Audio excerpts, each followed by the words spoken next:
Listen. We're not thinking about what's coming at us at all, because most people don't even have an idea that such a thing as white supremacy exists. When it controls everything, if you're black, everything that you're doing, the white supremacists control. Even when you think that you're controlling something. The average black person wakes up in the morning and say, well, I'm going to do this, and I'm going to do that. Well, you're going to do this and you're going to do that on whose terms? I mean, when you walk out your door and the street that you walk on, who determines what street that you're going to be on? Even when you walk out what you call your door. Because your door might not even be your door. Your door may be something that you owe somebody for. Have you thought of that? You say, this is my door. This is my house. Is it really? When you stop to think, who really owns your house? Are you beholden to anybody? I mean, is this a house that you built on the street that you built in the place that you decided it would be? Or was the place already there and somebody told you it might be a good idea for you to go over there and take a look and then move in? Move in on what? On whose terms? On your terms? Not likely. On somebody else's terms. And who is that somebody else, ultimately? Who is it? Have you ever asked? Have you ever thought about it? Do you really control your existence on this planet?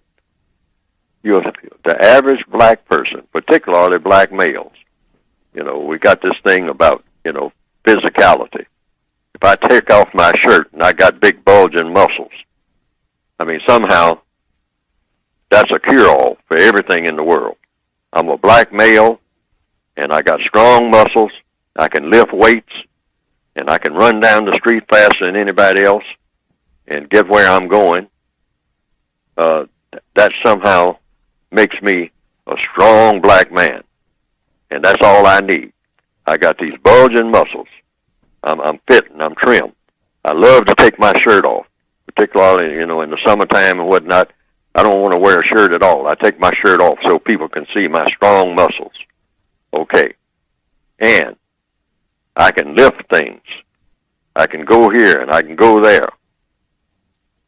But have you ever stopped to think about what you can use your muscles for or against? And what's the product? Is this all that you have? Do you have anything else to show for your being on this planet up to now?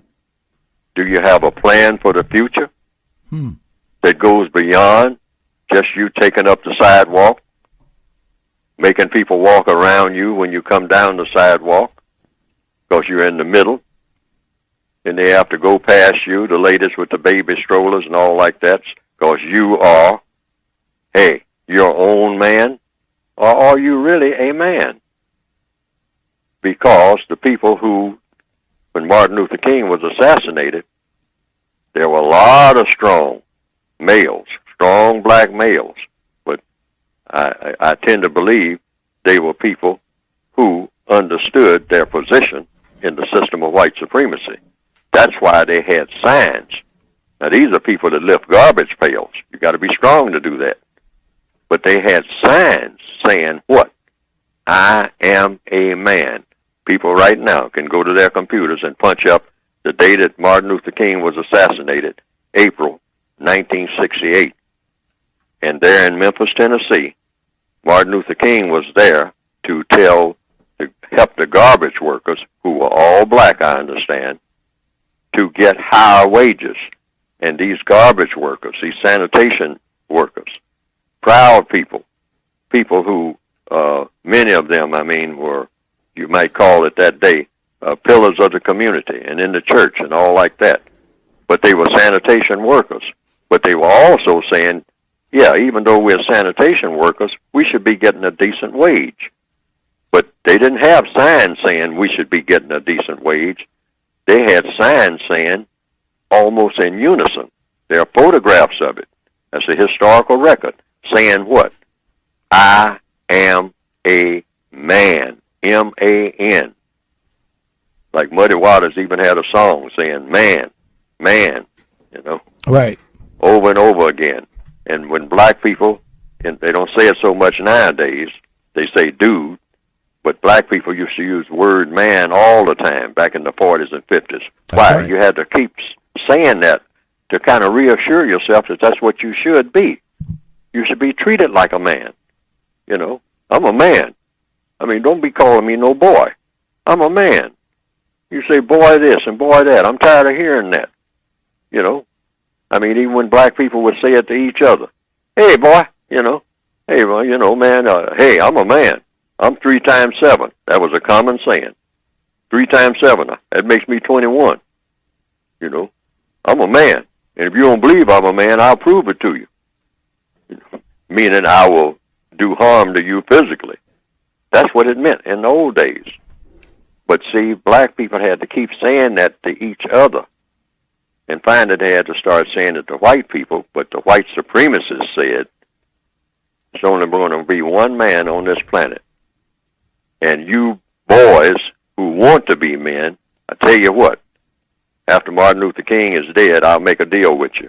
You'll go from boys not to men. You'll go from boys to women. To women. Yes. I will degenderize you and get you to love it. You will love acting like your sisters and love being that way and go around looking for another male to do things with you in the bed like you're a female. Now, some people have said they've seen some cartoons of my work on the internet that have been presented, and that it pretty well embellishes what I have been trying to say in my textbooks. And to the extent that it does that, well, that has been, from what I understand, some people reported to me, a plus. Because they didn't understand what I had written very well, but when they saw those cartoons that just repeated what I was saying and attaching my name to it, and came right out of the book, the material did, they say that they better understood it. And I can understand that because people are kind of visual, particularly in the year 2021 now, more visual than ever.